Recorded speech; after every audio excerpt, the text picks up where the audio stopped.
여러분 안녕하세요. 코로나19의 위험 가운데서도 잘 지내고 계십니까? 아무쪼록 여러분들의 건강 관리 잘 하시고 우리가 대면 수업할 때까지 모두 다 안전하게 또 건강하게 잘 지내서 다시 만나 뵙기를 바랍니다. 오늘은 경건주의와 계몽주의 이어서 계몽주의 단편 논쟁부터 시작하도록 하겠습니다. 독일에도 모든 초자연적인 계시를 부인하고 합리주의로부터 영성주의 그리고 슈피노자주의까지 진전한 급진적인 계몽주의자들이 등장합니다. 예를 들면 칼 프리드리히 바르트가 있습니다. 그러나 그리스도 교회에 대한 과격한 공격은 특히 익명의 단편들이라는 그러한 작품에서 일어나게 됩니다. 여기에 이제 등장하는 중요한 인물이 레싱이라는 인물인데, 고톨드 에프라임 레싱인데 1774년과 1778년 사이에 레싱이 이러한 그 문제에 대해 제기를 했던 사람입니다. 레싱은 독일의 뛰어난 극작가였고 문학 및 예술 평론가였습니다. 독일의 문호 괴테와 또 실러 등과 어깨를 나란히 한 독일 고전 작가였습니다. 그는 볼펜뷰텔 도서관에서 함부르크의 고등학교 교사이며 동양학 학자인 라이마루스, 이 라이마루스는 젊을 때 영국에 여행 왔던 사람인데 이 사람이 영국에서 여행 중에 이심론을 받아들였던 사람입니다. 이 라이마루스의 작품인 하나님에 대한 이성적인 숭배자를 위한 변증 또는 보호글에서 발췌하여 출판했는데 그 글이 바로 익명의 단편들이라는 책이었습니다. 이미 1678년에 고인이 된 라이마루스는 이 글에서 날카롭게 성서를 비평을 했습니다. 복음서 안에 상반되는 것들을 강하게 표출시키고 기만 논제를 세웠습니다. 그 기만 논제란 뭐냐면 예수 그리스도의 탄생은 완전히 제자들이 사기를 쳤다는 것이고 예수는 정치적인 메시아로서 좌절이 됐습니다. 그게 이제 십자가의 죽음입니다. 그러자 제자들이 예수의 죽음 이후에 이 명의상의 실망을 극복하기 위해서 세상에서 주목을 받을 수 있도록 부활을 날조했다는 그런 내용이었습니다. 그게 이제 라이마루스가 1768년에 발표한 글인데 이 글에서 슈피노자가 이제 몇 가지를 발췌해서 익명의 단편들이라는 책을 발행을 했던 겁니다. 레싱은 이 책의 발행, 익명의 단편들이란 책의 발행으로 그리스도 교의 본래의 의미와 또 본질에 관한 토론을 도달하고자 했습니다. 후기 정통주의와 또 이상주의적인 계몽주의 사이의 대립이 깊어진 것에 도달하지는 않았습니다. 여러분, 그 당시 이 라이마루스의 책에서 다시 끄집어내서 레싱이 문제를 제기했는데 이 문제가 독일 신학계에 굉장히 큰 파장을 일으켰습니다. 이 익명의 단편들의 발행은 심각한 논쟁을 불러일으켰습니다. 이 논쟁에는 함부르크의 주목사인 괴체와 제물러가 참여했고 레싱은 개인적으로 공격을 받았습니다. 레싱의 입장은 그의 유명한 문장에 나타나 있습니다.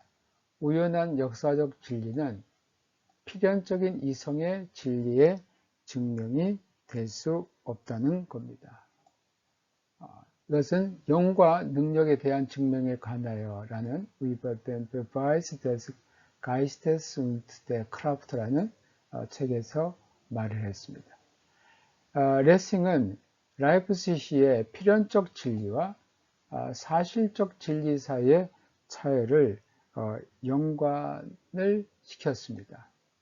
성서의 역사적인 내용은 영과 능력의 증거를 이끌 수 없다는 겁니다. 왜냐하면 이 내용은 무조건적 필연성을 가지고 분명해지지 않기 때문입니다. 그래서 긍정적인 종교들은 신적인 교육 과정을 위한 장소이고 이 교육 과정의 목적이 사랑과 이성의 참 종교이다 라고 그는 인류의 교육이라는 책에서 말을 했습니다. 이 인류의 교육은 어떤 말을 듣고 내용을 갖고 있냐면 개인처럼 인류도 유년기, 청년기, 장년기를 거친다는 것입니다. 각 시기별 필요 충족을 위해 하나님이 이성을 제공하셨습니다. 유년기 때는 어떻게 행동하냐면 상과 벌에 따라 행동을 합니다. 그러니까 선한 일을 하면 상을 받고 악한 일을 하면 벌을 받는다는 여기에 따라 유년기는 행동을 사람들이 하는 겁니다. 그러니까 그 시대에 맞는 게 뭐냐면 구약입니다. 구약에는 율법입니다. 상과 벌에 대한 내용이 분명히 있습니다. 그 다음에 그러니까 이제 청년기인데 이 청년기에는 장래의 성공과 행복을 위해서 현재의 평안과 작은 재물을 희생할 준비가 되어 있습니다. 아직 이 청년들은 자신들의 생이 남아 있습니다. 그래서 앞으로 올 생애를 위해서 성공하고 행복을 위해서 현재는 희생할 준비가 되어 있는 것입니다. 이 시기에는 현재의 자기 부인, 또 영원한 보상이 담긴 무엇이 주어졌냐면 신약이 주어졌다는 겁니다. 그러니까 인류는 유년기를 거쳐서 이제 장년기, 청년기를 거쳐서 이제 장년기, 이제 성년으로 가는 그런 발전 과정을 거친다는 겁니다. 장년기에는 보상의 소망이나 벌에 대한 공포가 아니고 또 행위 동기가 아닌 의무적으로 움직인다는 게 이제 레싱의 주장입니다. 그래서 이러한 장년기, 성년기가 이제 도달하는데 그게 바로 이들이 볼 때는 이제 계몽 시대가 바로 그때다라는 겁니다. 이것은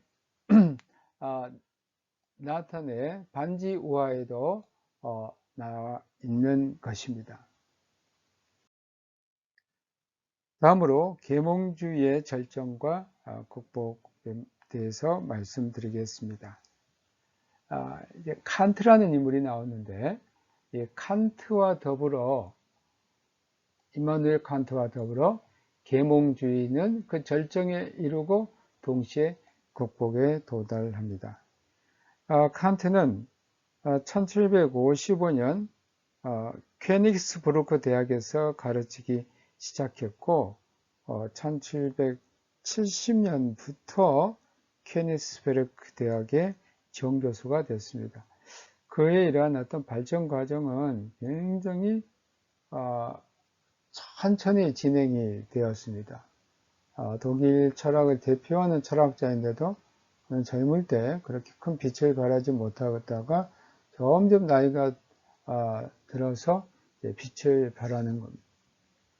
계몽주의에 대한 그의 정의는 그의 저서 계몽주의란 무엇인가 Was ist Aufklärung 이러한 작품에서 유명해졌습니다. 칸트는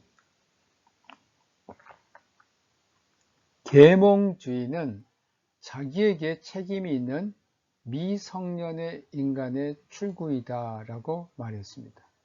아까 우리가 레싱이 인류의 교육에서 인간은 유년기, 또 청년기, 또 장년기 이제 이러한 어떤 단계를 거친다고 그랬는데 이제 그 계몽주의 시대라는 건 뭐냐면 이제 인간이 미성년을 이제 끝내고 이제 성년으로 가게 되는 어떤 출발이라는 겁니다.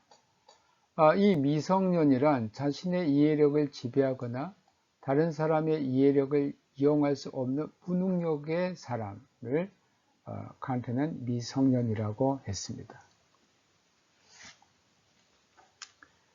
칸트는 자신의 순수 이성 비판에서 이제까지의 형이상학과 신존재 증명을 비판을 했습니다. 그는 실천 이성 비판에서 형이상학의 새로운 이해에 도달합니다. 이론적인 이성은 이 세 가지, 그러니까 하나님, 자유, 불멸을 이것은 이성으로 증명할 수가 없습니다. 이 세 가지는 이렇게 이론적으로 증명되는 것이 아니고 실천 이성이 필연적으로 요청이 되는 겁니다. 그래서 이제 이 실천 이성 비판이라는 게 칸트는 말을 하는데 이 실천 이성 비판은 경험 넘어 있는 것에 대한 절대 지식은 순수한 지적 과정으로는 얻을 수 없지만 우리가 무엇을 해야 할 것인가 자문할 때에 도덕적 의무감을 의식할 수 있다는 겁니다. 그러니까 우리가 경험 너머에 있는 어떤 절대 지식이 있습니다. 이것은 우리의 직접적인 행위를 통해서 얻을 수 없습니다. 우리가 이성으로 아무리 해도 그것은 얻을 수가 없어요. 그래서 우리가 뭘 생각하냐, 그러면 우리가 무엇을 해야 될까? 이걸 얻을 수 없는 것인데 어떻게 해야 될까? 그렇게 생각했을 때에 우리가 그러면 어떤 도덕적인 의무를 행하면 이러한 것에 도달할 수 있을까라는 어떤 의식이 작동한다는 겁니다. 이 문제가 바로 칸트가 실천 이성 비판에서 탐구한 주제입니다. 우리는 행위에 대한 의문에 대답할 때 말 그대로 무조건적인 지상 명령을 느낀다는 겁니다. 그러니까 우리 인간의 그 이성에 너머에 있는 것을 우리가 행동할 때에, 실천할 때에 실제로 이것은 우리가 꼭 해야 된다는 어떤 의무감을 느낀다는 겁니다. 그래서 이 이론적인 이성으로 도달할 수 없는 것, 하나님, 자유, 불멸, 이것은 우리가 무조건적인 어떤 지상명령, 행위를 할 때 그 지상명령을 느낄 수 있다는 겁니다. 칸트는 자신의 종교 철학, 단순한 이성의 경계 안에 있는 그 종교라는 그 책에서 역사적인 교회의 단지 외형적 종교 행위를 비판했습니다. 그러니까 교회가 있는데 그것은 실천이 없는 단지 외형적인 종교이다라고 그는 비판했습니다. 그래서 칸트는 이러한 그 도덕성, 그 종교 어떤 외형적인 것이 아니고 도덕성이 실천 이성의 주요 내용임을 강조했고, 실제로 종교를 유실론적인 윤리로 환원시켰습니다. 그러니까 외형적인 모습이 아닌 그 종교가 윤리적인 행위를 해야 된다는 것을 칸트는 강조한 것이라 할 수 있습니다. 계몽주의 질문을 극복하고 칸트를 비판한 사상가의 새로운 정신이 나타납니다. 그 사람 바로 요한 게옥 하만인데, 이 하만은 이성과 계시의 관계를 어떻게 풀었냐면 죄와 은총, 이것은 완전히 새로운 단계에 들어섰음을 말했습니다. 그렇게 된 이유는 1758년 런던에서 집중적인 성서 통독을 통해서 자신을 새로운 자기 인식으로 이끌어가는 회심을 체험한 다음, 우리가 이성의 어떤 그 힘으로 이것을 어떤 새로운 단계에 들어가는 것이 아니고 바로 이 계시를 통해서, 그래서 하나님의 계시를 통해 우리들에게 우리의 죄와 은총의 그 관계를 그가 회심을 통해서 체험했을 때에 그는 칸트를 비판하는 새로운 정신을 말할 수 있었습니다. 추상적이고 이론적인 신앙 밖에 있는 이성이 우리 존재의 수수께끼를 푸는 것이 아니라 오히려 우리의 모든 인식은 하나님이 인간이 되었다는 것 속에, 또 이 세상 실존의 육신성과 구체성 안에 하나님의 낮아지심 속에 있다는 겁니다. 그러니까 이제까지 이성을 통해서 우리가 하나님께 갈 수 있다는 그러한 그 기독교의 어떤 그 길을 제시했던 것을 그는 비판하고, 그게 아니고 이론적이고 신앙 밖에 이성은 있다. 그리고 추상적이다.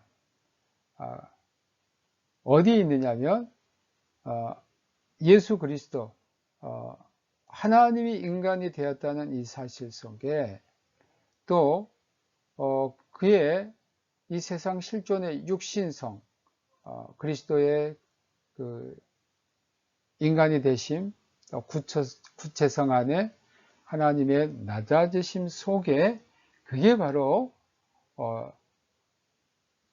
우리가 찾는 그러한 진리가 있는 거다라고 주장했습니다. 하만은 18세기에 루터 신학을 집중적으로 다룬 사람이었습니다. 다음으로 가톨릭 교회 안의 계몽주의입니다. 교황권은 이 계몽주의 시대 때 정치적이고 정신적 영향력의 최하점에 있었습니다. 그러니까 교황이 더 이상 세속 정치나 또는 정신적인 면에서 영향 끼칠 수 없었다는, 가장 영향력을 끼칠 수 없는 그 최하점에 있었다는 겁니다. 무엇보다 교황청이 아주 핵심 역할을 했던 이 예수회는 교황권에게 정부뿐만 아니라 교회 자체의 정치적인 권력 지향을 통해 점점 부담이 되었습니다. 그러니까 예수회가 세속 정치에 깊이 관여 있었고, 또 교회 안에서 그 교회 정치의 권력 개혁을 지향함으로 해서 이게 바로 교황권에게 굉장히 큰 부담으로 작용을 했습니다. 그럼에도 불구하고 18세기 전반기에 반종교개혁의 정신 속에서 몇 가지 뒤늦은 조치들이 있었습니다. 이 반종교개혁의 사실 선봉자가 16세기 반종교개혁의 선봉자는 바로 예수였습니다. 그런데 이제 이러한 것은 몇 가지 조치가 있었습니다. 하나는 프랑스의 광야교회에 대한 박해입니다. 광야교회라는 것은 안토인 코트라는 사람이 위험을 무릅쓰고 프랑스의 그 칼빈주의 신도들, 그들을 우리가 이그노파, 프랑스의 프로테스탄트 신도들을 우리가 이그노파라고 하는데, 이 이그노파 신자들을 새로 모아가지고 교회로 모으려는 그러한 시도가 있었습니다. 그런데 이제 이러한 16세기에 이제 있었던 이런 이그노파 신도들을 가지고 교회를 세우려는 이러한 운동이 1724년과 또 1743년부터 52년에 다시 엄청난 박해를 당하게 됩니다. 바로 이러한 이그노파를 모은 교회가 광야교회입니다. 과거 16세기에 있었던 이그노파들을 다시 세우려는 그들을 세우려는 교회가 이 광야교회인데, 이 광야교회의 그 명칭은 계시록 12장 6절에 근거해서 광야교회다 이렇게 했습니다. 또 1731년 잘츠부르크 대주교로부터 프로테스탄트 교도들이 추방을 당하게 되고 얀센주의 논쟁도 다시 일어났습니다. 이 얀센주의 논쟁은 얀센주의는 사실 가톨릭 교회 안에 있는 어거스틴주의자들이었습니다. 그러나 이들은 가톨릭 교회에서 계속 많은 어려움을 당했습니다. 1713년 교황 칙서는 어거스틴주의를 정지하고 이러한 칙서는 예수의 영향 아래서 나왔습니다. 왜냐하면 얀센주의를 반대했기 때문에 어거스틴주의를 정지했고 그 주도는 예수회가 했던 겁니다.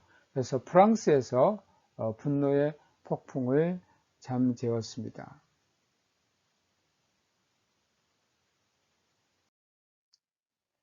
그러나 포르투갈과 스페인 등 다른 나라에서도 예수회에 대한 투쟁이 점점 빈번하게 일어났습니다. 예수에 대한 반대는 1750년 포르투갈인이 스페인들로부터 넘겨받은 파라과이에서 인디언들을 무력 점령한 것이 동기가 되었습니다.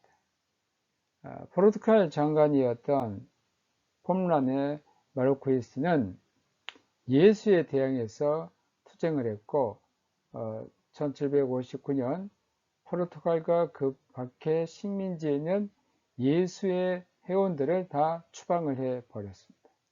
그리고 프랑스에서도 1764년 예수회를 폐지합니다.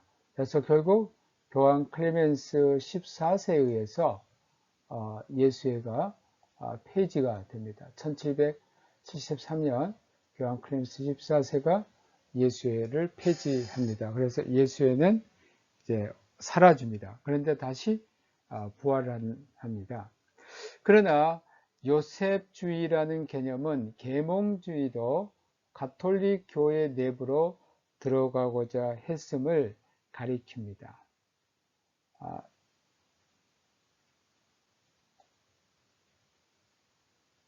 요셉 2세, 이 요셉 2세의 통치 아래 오스트리아의 교회를 계몽된 절대주의 지배 아래 놓으려는 그 시도가 있었습니다. 그것은 제국을 바로 이제 독일 제국이었죠. 로마로부터 완전히 독립을 하려는 의미였습니다. 그래서 수도원을 감수하고 성직자의 신학교육의 개혁을 의미했습니다. 이성적이고 도덕적인 경건의 의미에서 예배 의식의 간소화를 의미했습니다. 1781년 관용 허락을 통해서 프로테스탄트 교도들에게도 시민적 동등권, 그들의 신앙의 권리가 부여됩니다. 후에는 이와 같은 국민교회적인 개혁 작업은 광범위하게 취소가 돼 버립니다.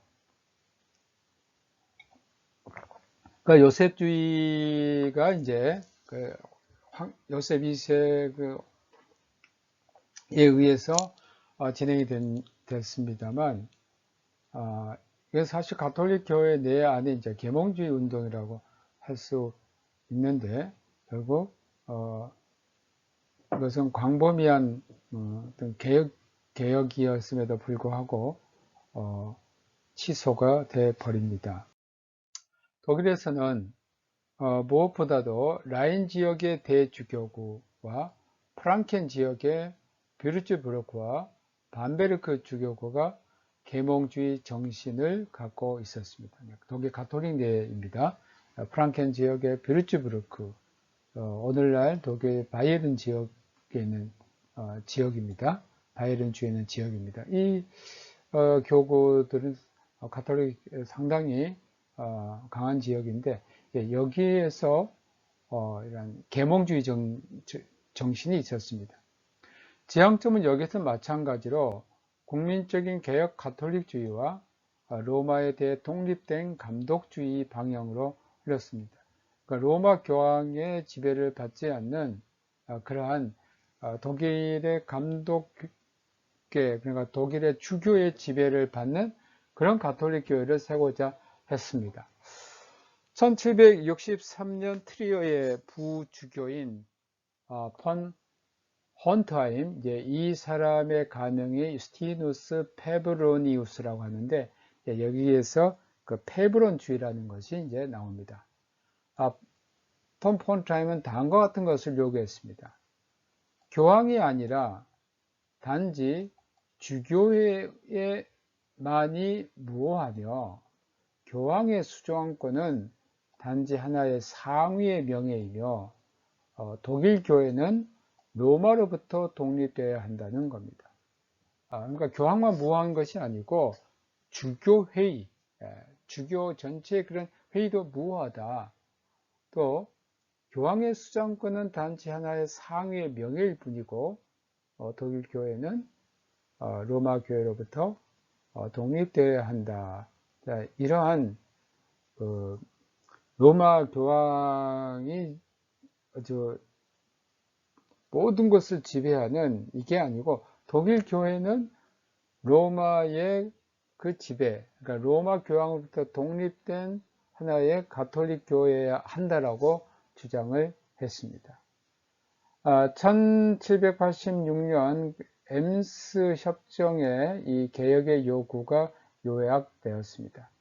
그러나 주교들, 가톨릭 국가 측의 잘못된 지원 아래 서로 독일 내에서, 가톨릭 내에서 일치하지가 않아서 불일치가 돼가지고 페브론주의에 대한 로마 교황청의 승리를 가져오게 됩니다. 결국은 독일에서는 이 페브론주의가 로마 교황청에 대해 패배를 하게 됩니다. 여기까지 우리가 경건주의와 계몽주의의 단원을 마치고, 다음 이어서 프랑스 대혁명 이후 사회 속의 교회 상황에 관해서 우리가 배우도록 하겠습니다. 개요를 보면 프랑스 혁명 전 후에 전체 역사적 상황은 그것의 결과와 더불어 큰 변화를 가져옵니다. 사람들이 1800년의 그 시기를 그것으로부터 역사적 발전이 지속적으로 이루어진 깊은 전환점이라고 봅니다. 절대주의 국가의 몰락과 또 의회를 통한 공화국의 선포는 중요한 정치적 변혁을 가져왔습니다. 이 변혁 과정 속에서 국가의 지배권이 이제 귀족에게서 시민으로 넘어갑니다. 또 국가 정치적 영역에서 지금까지 관계의 혁명적인 형태 변화는 이미 18세기 동안 경제, 사회적 영역에서 이루어낸 변화와 관련해서 보아야 합니다.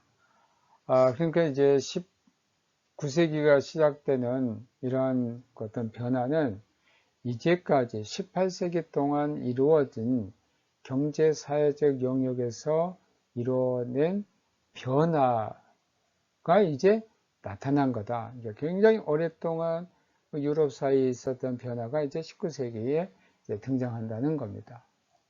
또 도시와 시골에서 사람의 생활을 심하게 변화시키는 산업 생산에 대한 전제가 되어 있습니다.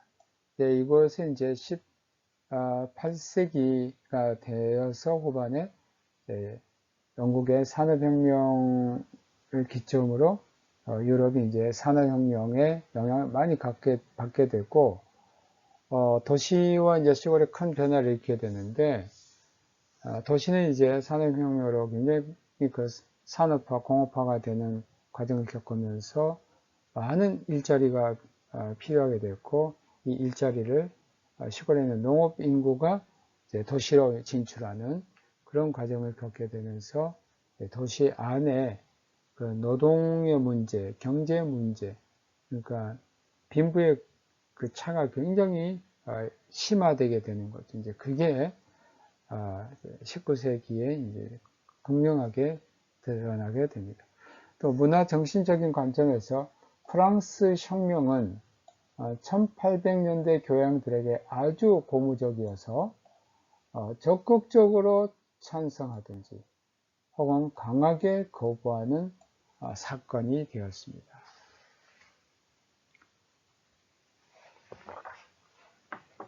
이 혁명 훨씬 이전의 정신사적인 계승들, 또 중세 교회 비판적인 흐름들, 또 르네상스, 인문주의, 유럽의 계몽 철학, 또 프랑스의 혁명적인 사건들과 직접적 관계를 맺었습니다. 결국 이와 같은 이념들은 그것들이 정치적, 사회적으로 구현되는 것을 볼 수 있었습니다. 그러나 혁명의 지속적인 과정, 또 그것들의 결과, 프랑스 혁명이죠. 독재적인 공포의 지배, 프랑스의 패권 아래 강력한 억압은 혁명 이전 상태 복고로 몰고 가는 여러 가지 방향을 이야기했습니다. 자, 프랑스 혁명이 사실은 성공을 했습니다. 그러나 혁명이 성공했는데 그 혁명을 지도했던 사람들이 오히려 독재를 하고 또 그들의 정치적인 권력으로 억압을 하니까 사람들은 아니다, 우리가 혁명에 하면 자유를 주고 우리에게 어떤 새로운 우리가 바랬던 세상이 올 거라 생각했는데 아니거든요. 그래서 아니다, 우리가 과거가 더 우리에게 좋지 않은 그런 과거로 돌아가려는 반항을 야기시켰습니다. 19세기의 정신적인 투쟁은 본질적으로 프랑스 혁명에 대한 그때그때 입장과 결합이 되었습니다. 1800년대는 교회사와 신학사 속에서도 이 깊은 계기를 만들었는데 그것은 교회 내적 발전 그 자체가 아니고 정치, 경제, 사회 이런 요소들과 교회와 신학에 대한 비중 있는 영향력을 통해서 1800년대 교회사적인 시대 구분이 이해될 수 있습니다. 그러니까 1800년대는 교회 내적인 어떤 발전에서가 아닌 교회 밖에서 어떤 정치적, 경제적, 사회적인 이런 급변한 그런 요소들이 결국 교회와 또 신학에 영향을 주어서 1800년대는 그 이전의 교회사와는 구분이 된다는 겁니다. 앞서 지배하던 교회 신학적 영향에서 점진적으로 그러나 중단 없이 벗어난 여러 층의 과정이 프랑스 혁명에 의해서 상당히 촉진되었음을 알 수 있습니다. 무엇보다도 끊임없이 넓혀진 인구층을 부착하게 되었습니다. 이와 같은 세속화 과정은 특별히 현대적인 상황을 나타내는데 이것은 교회와 신학이 늦어도 계몽주의 이후에 현존했다는 겁니다. 급성장하는 도시의 인간 삶의 깊은 개입, 또 병행하는 19세기 산업화 물결을 통해서 교회가 아주 특별한 도전을 받습니다. 그러니까 1800년대, 그러니까 19세기에는 이전에 겪지 못했던 전혀 새로운 사회를 겪으면서 교회가 새로운 도전을 받았습니다. 도시 주민들의 교회에 대한 소외감의 급진적 증가는 사회적으로 뿌리 뽑힘과 함께 다가오는데 여기에 대해서 교회는 지금까지의 교회의 조직 구조 속에서 분명하게 말해서 교회는 충분히 반응할 수 없었습니다. 즉 사회는 엄청나게 변해버렸습니다. 19세기와 18세기와 비교하면 결국 18세기의 그러한 교회의 어떤 모습으로는 19세기에 도저히 감당할 수 없을 만큼 사회는 엄청 변했는데 교회는 그러한 사회적인 변화를 받아들이지 못했고 준비도 안 되었던 겁니다. 내방 선교와 19세기 사회 문제의 거대한 과제는 단지 몇몇의 신학자와 무엇보다도 평신도에 의해서 파괴됐습니다. 그들은 실천적 이웃사랑 안에서 자신의 신앙을 증언했습니다. 이런 그 19세기의 이제 엄청난 사회 문제 그런 변화에 대해서 교회 전체가 아닌 몇몇의 신학자 또 평신도 지도자들 이들에 의해서 이 과제를 해결해야 되겠다라는 것이 인식이 됐는데 이들이 했던 것이 실천적인 이웃사랑입니다. 무엇보다도 기독교가 해야 할 게 무엇이냐, 그것은 과거의 교권적인 교회가 아닌 또 수직적인 그러한 교회가 아닌 실천적인 이웃사랑이 가장 중요하다라고 그들은 깨달았던 겁니다. 19세기 거대한 선교활동의 근원은 각성운동 가운데서 일어납니다. 우리가 또 다른 말로 이제 부흥운동이라고 하는데, 먼저 독자적인 선교단체들이 19세기에 많이 설립이 됩니다. 그래서 19세기 중반기부터는 점점 교회 그 자체의 일로 이해됐습니다. 선교단체가 처음에는 어떤 교회 또는 교단에서 세운 게 아니고 그야말로 성신도들 또 몇몇의 그런 목회자들 중심으로 선교단체들, 선교회가 세워졌고요. 여기에서 19세기 중반에 교회 또는 교단이 이것은 어떤 단체 일이 아니고 몇몇이 만들어낸 그런 단체 일이 아니고 그것은 교회에서 해야 된다는 것으로 인식을 했습니다. 프랑스 혁명을 통해서 프랑스의 우월의식, 또 소명의식이 생겼고, 민족주의는 철저하게 종교적 성향을 띠게 되었습니다. 민족주의 이와 같은 현대적 현상은 프랑스와는 달리 교회와도 결합할 수 있었습니다. 예를 들면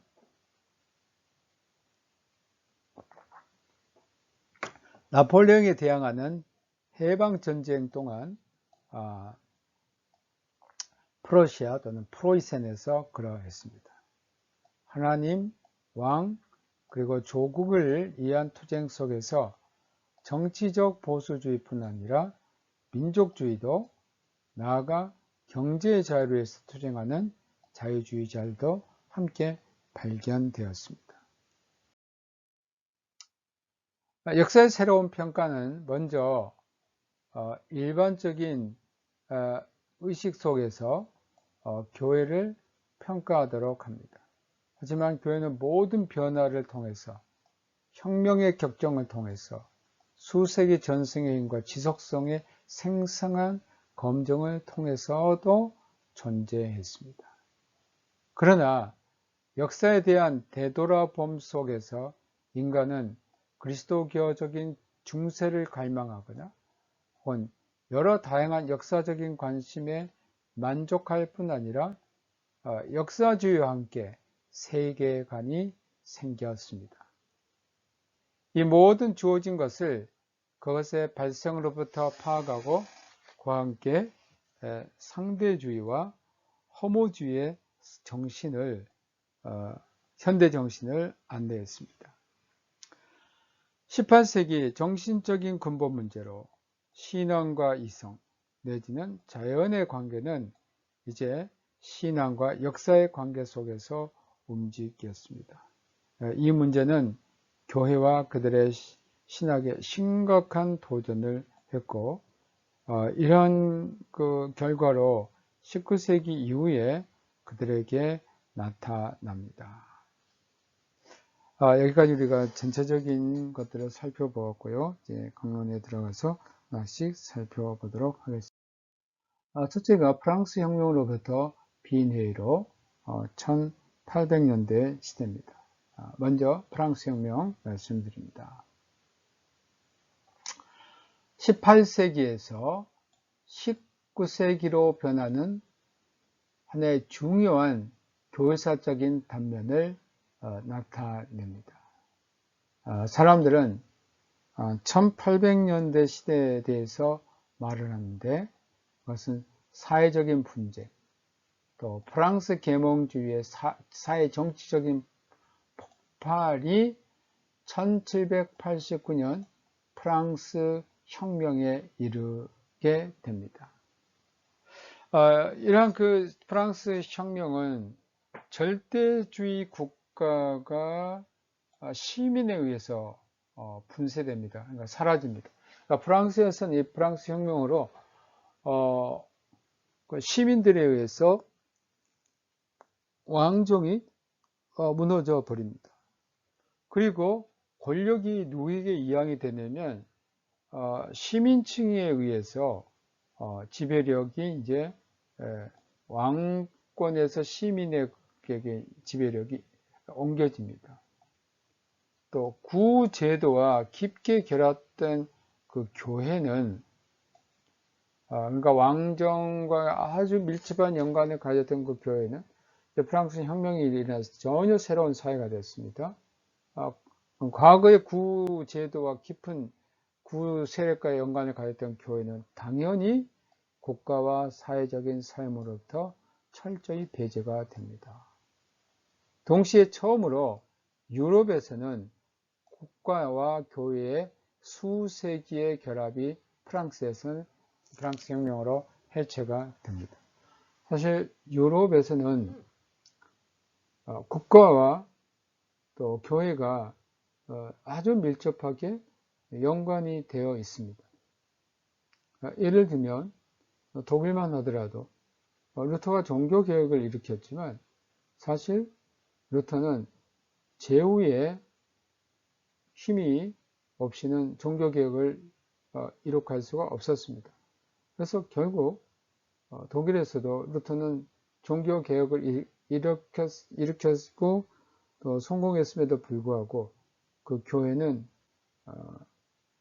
국가 권력의, 그러니까 제후들의 지배 아래 놓이게 되고, 또 제후들은 교회를 돌보는 그러한 양부의 그런 위치에 있게 됩니다.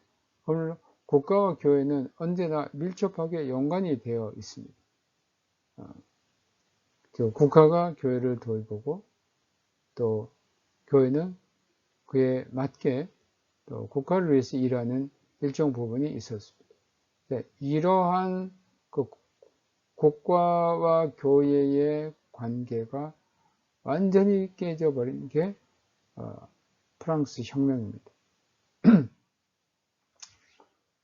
프랑스와 달리 프랑스 혁명 이전에 이루어진 미합중국, 그러니까 영국이죠. 미국이죠. 미국은 1776년 영국으로부터 독립을 합니다. 그런데 서구 국가 가운데 국가와 교회 관계를 완전히 단절시킨, 그러니까 교회와 국가가 어떤 헌법적으로 어떤 연관을 갖지 않는 철저히 이러한 단절이 된 헌법이 사실 최초의 서구 헌법은 바로 미국의 헌법입니다. 그래서 이 헌법에서 교회와 국가가 분리가 됩니다. 그러니까 더 이상 국가가 교회에 대한 책임을 지지 않습니다. 이런 점에서 미국에서는 소위 교파교회가 등장합니다. 그러니까 각 교회가 자신의 교파를 표방하면서 각각의 교회가 자신의 모든 면에서 독립해야 됩니다. 재정적인 독립은 물론이고 또 인사, 교회의 어떤 성직자에 대한 것도 국가의 간섭을 전혀 받지 않습니다. 그러니까 국가의 간섭이 배제된 반면 교회는 자신들의 어떤 재정적인 문제에서는 국가의 도움이 전혀 없이 스스로 해결해야 되는 그런 관계가 형성됩니다. 그렇지만 이 미국의 헌법에서는 교회의 적대적인 태도가 아닙니다. 교회를 완전히 교회 사유재산을 인정하지 않는다든지 어떤 선교의 자유를 침해한다든지 이런 교회의 적대적인 태도는 취하지 않았습니다. 그리스도교와 국가로부터 자유로운 교회는 여기에서는 오히려 국민과 정치에서 중요한 요소를 가졌었습니다. 그러나 프랑스는 달랐습니다. 오히려 과거의 구제도, 특히 이제 왕정과 깊은 연관을 가졌던 이 프랑스의 가톨릭 교회는 시민에 의해서 혁명이 성공하자 철저히 배제를 당합니다. 국민에 의해 중요한 교회 정치적인 조치가 등장합니다. 교회 재산, 이것은 교회가 이제 그 재산을 가질 수 없고 모든 것 국민 소유로 선언을 합니다. 그래서 모든 수도원, 또 승단, 수도원의 그 본부죠, 또는 어떤 수도원 그 조직 자체, 이것을 다 프랑스 내에서 해체해야 합니다. 또 성직자에 대한 시민법이 나오는데 이 시민법의 내용을 보면 교회 기구의 국가 기구 아래로 배치가 됩니다. 그러니까 교회가 이제는 국가 아래에 있는 하나의 국가의 기관으로 배치돼서 감독, 성직자를 교회에서 선출하는 것이 아니고 시민이 이제 선출을 합니다. 그리고 여기에서 성직자의 봉급을 확정하고 국가 밖의 정신적인 지배자에 대한 복종으로부터 벗어나게 됩니다. 그래서 교황의 최고 수익권을 인정하지 않습니다. 프랑스의 가톨릭 교회는 프랑스의 국가기구 아래 있다. 그러니까 더 교황의 지배를 받지 않는다는 겁니다. 또 이 국민의회의 그 시민법의 내용을 보면 모든 성직자에게 국가와 헌법에 대한 충성 서약을 요구했습니다. 이 같은 조치에 대해서 성직자들이 강하게 저항을 했습니다. 그러니까 처음에 이제 사람들이 교회 재산 국민 소유 선언은 1789년 11월 2일 날 합니다. 그리고 조금 있다가 모든 수도원 해체하는 것은 1790년 2월 13일. 또 성직자에 대한 시민법은 1779년 7월 12일, 1790년 7월 12일. 이렇게 하나씩 이제 이러한 조치를 취합니다. 그리고 이 혁명을 성공했던 그들은 1792년 공화국을 결국 선포하는데요.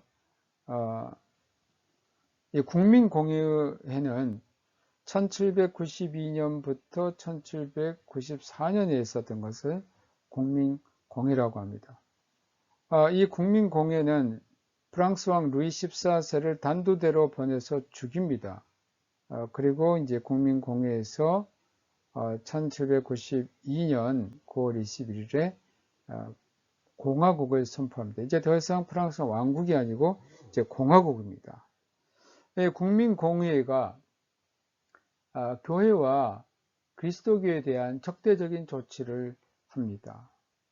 첫 번째, 그리스도교적인 연호를 폐지합니다. 1793년 10월 5일에 우리가 AD 몇 년, 그리스도교적인 연호죠. 이것을 폐지합니다. 그리고 그리스도교적인 축제를 폐지합니다. 1793년 10월 20일. 모든 축제 폐지하고. 또 결혼을 순수한 시민적인 일로 선언합니다. 이 말은 뭐냐면 이제 결혼을 할 때는 가톨릭 교회는 결혼이 하나의 성사 가운데 하나, 사크라멘트 가운데 하나이기 때문에 이것은 신부가 꼭 해야 됩니다. 그러나 이것을 이제는 교회의 일이 아닌 시민적인 일로 선언을 합니다. 그러니까 교회에서 이것을 주관할 수가 없습니다. 이제 사람들이 교회에서 하지 않아도 이제 인정을 다 받게 됩니다. 교회 관계없이 이제는 시민적인 일이 됐고, 그 결과로 많은 교회가 이제 황폐가 되고요. 또 귀중한 예술품이 약탈되고 파괴가 됩니다. 그러니까 교회 안에 있는 많은 그 예술품 이런 것들이 시민들에 의해서 약탈이 되고 또 파괴가 되었습니다. 1794년 로베스피에르 치하에서 이성과 최고의 존재를 숭배하는 새로운 예전을 세웁니다. 이것은 기독교를 완전히 제거하고자 하는 그러한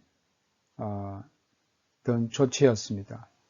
왜냐하면 이전인 1793년 7월에 국민 그 공회가 기독교를 완전히 제거해 버리고요. 그러면서 프랑스 안에 있는 약 2000개의 교회가 다 파괴가 됩니다. 그리고 나서 이성과 최고의 존재를 숭배하는 새로운 예전을 세우려고 했습니다. 그것은 반교회적인 조치였고 국민들 사이에 심한 저항을 받았습니다. 1795년부터 1799년 집정 내각 때 이제 공포 정치가 끝난 후 종교 자유가 프랑스에서 다시 주어집니다. 그러면서 교회와 국가의 분리가 유지가 되었습니다. 나폴레옹 보나파르트는 여러분 잘 아는 그 나폴레옹 보나파르트 1801년 7월 15일 협약하에 가톨릭 교회를 복고시킵니다. 그러니까 이제까지 프랑스의 혁명에 의해서 가톨릭 교회가 극심한 탄압을 받고 있었는데 나폴레옹 보나파르트가 등장하면서 1801년 7월 15일 협약을 맺고 가톨릭 교회를 다시 복원시킵니다. 가톨릭 교회는 프랑스 시민의 다수의 교회로서 국가적으로 인정됩니다. 그러나 국가의 감시를 받게 됩니다. 그런 것들을 이제 보면 성직자의 봉급은 국가가 조달합니다. 또 교황은 새로운 주교를 지명할 수 있습니다. 그러나 교회 재산은 혁명을 통해서 상실된 것으로 인정할 수밖에 없었습니다. 나폴레옹 보나파르트가 가톨릭 교회를 복고시켰지만 교회 재산은 사실 잃어버린 교회 재산, 혁명 때 잃어버린 교회 재산은 환원시키지를 않았습니다. 다음으로 독일 상황인데요. 1803년 레겐스부르크 제국 대표자 주요 결정에 대해서 말씀을 드리겠습니다. 자, 프랑스에서 혁명이 일어났는데 이 여파가 독일에도 미치게 됩니다. 이 프랑스에서 혁명은 모든 독일 제국의 종말을 확정했습니다. 그러니까 프랑스에서 이 혁명은 왕정이 완전히 무너진, 그래서 시민에게 정권이 이양되어 사건이기 때문에 이러한 왕정이 아닌 시민들이 정권을 이양받아서 새로운 정부를 세울 수 있다는 이러한 사실은 그 당시 독일의 시민들에게도 굉장히 큰 영향력을 미쳤습니다. 그래서 교회와 국가와 사회 관계의 근본적인 변화를 가져오게 됩니다.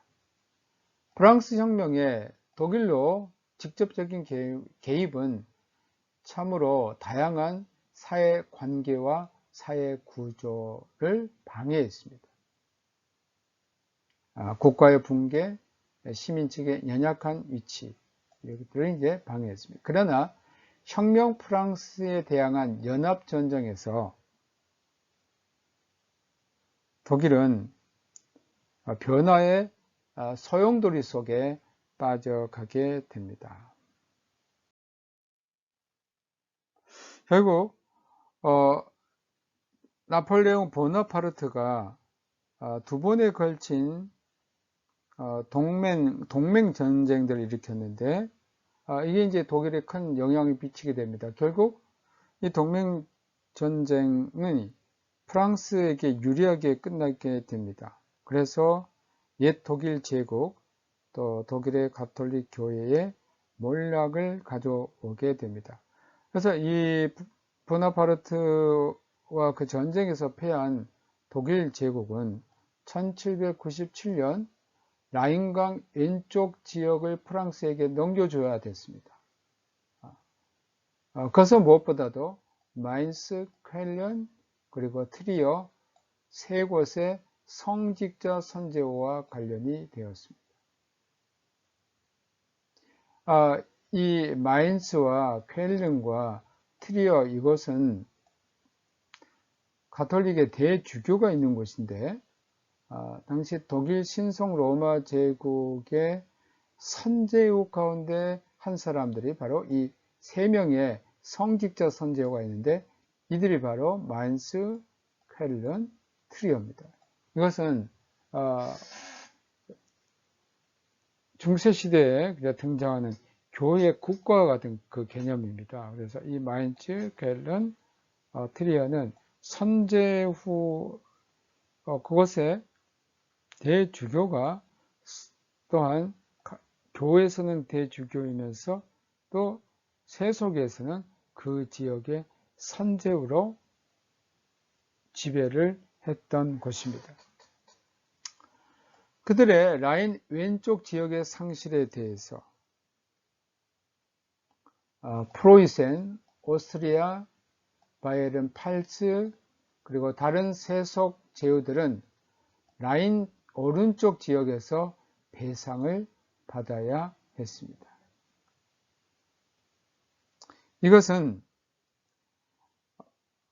파리에서 열렸던 대국들의 특별 협상에 기인하여 1803년 레겐스부르크 제국 대표자의 주요 결정에서 제기된 것입니다. 그렇게 하는 것은 구제국의 독일 제국의 정치적이고 법적인 토대를 파괴하는 것이라고 반대에 부딪힙니다. 라인 우측의 거의 전체적인 성직 지배 해체와 제후의 재량권 아래로 그들의 복종이 이제 이것을 결정이 되었고요. 그것은 교회 재산의 세속화를 의미했습니다. 그러니까 결국은 이 레겐스부르크의 제국 대표자의 주요 결정에서 구제국, 그러니까 독일 제국, 신성로마 제국, 그 제국의 정치적이고 법적인 토대가 이제 파괴가 돼버립니다. 결국은 라인 우측 지역에 있었던 성직자들이 지배하는 그런 지역들이 해체가 됩니다. 가톨릭 성직자들이 지배하는 그런 교회 그런 지배 지역들이 해체가 되고 결국은 누구에게 들어가냐면 세속 제후의 재량권 아래 그들이 들어가게 됩니다. 그리고 교회가 다스렸던 그러니까 교회의 그런 고위 성직자들이 다스렸던 것이 해체됨으로써 그곳에 속해 있는 교회 재산이 이제 세속의 제후의 재량권으로 넘어가게 됩니다. 이것은 독일에서 성직자의 선제후 제도가 이제 종말이 되었다는 것을 의미했습니다. 과거엔 독일 제국에서 성직자들이 3명의 이러한 성직자가 선제후로 있었는데 또 이러한 선제후로서 세속 정치의 권력을 행사했는데 이것이 이제 완전히 해체되었다는 것을 의미했습니다.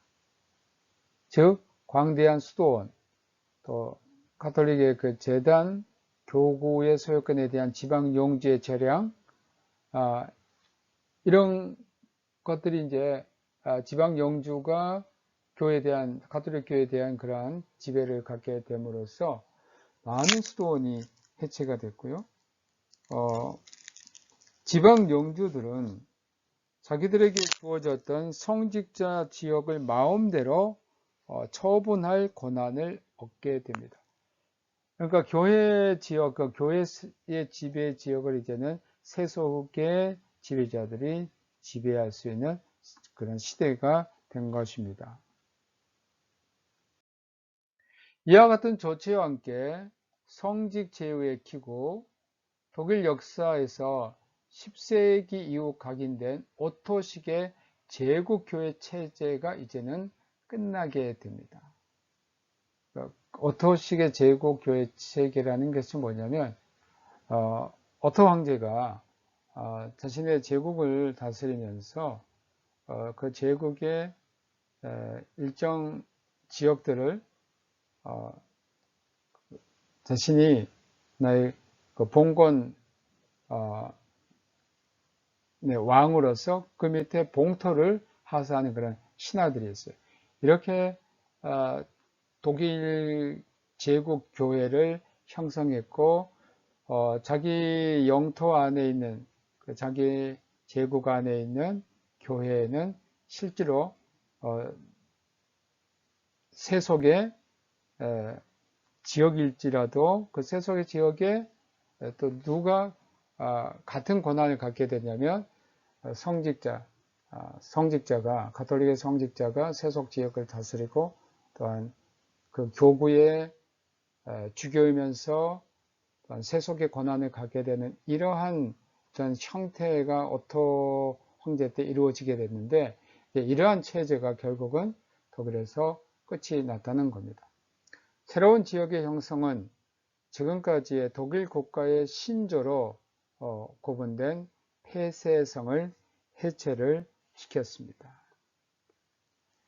그래서 이제는 지방 영주가 실질적으로 종교적인 문제까지를 해결할 수 있는 그것은 자신의 영역에서 다른 종교에 대해서 관여하도록 하게 됩니다.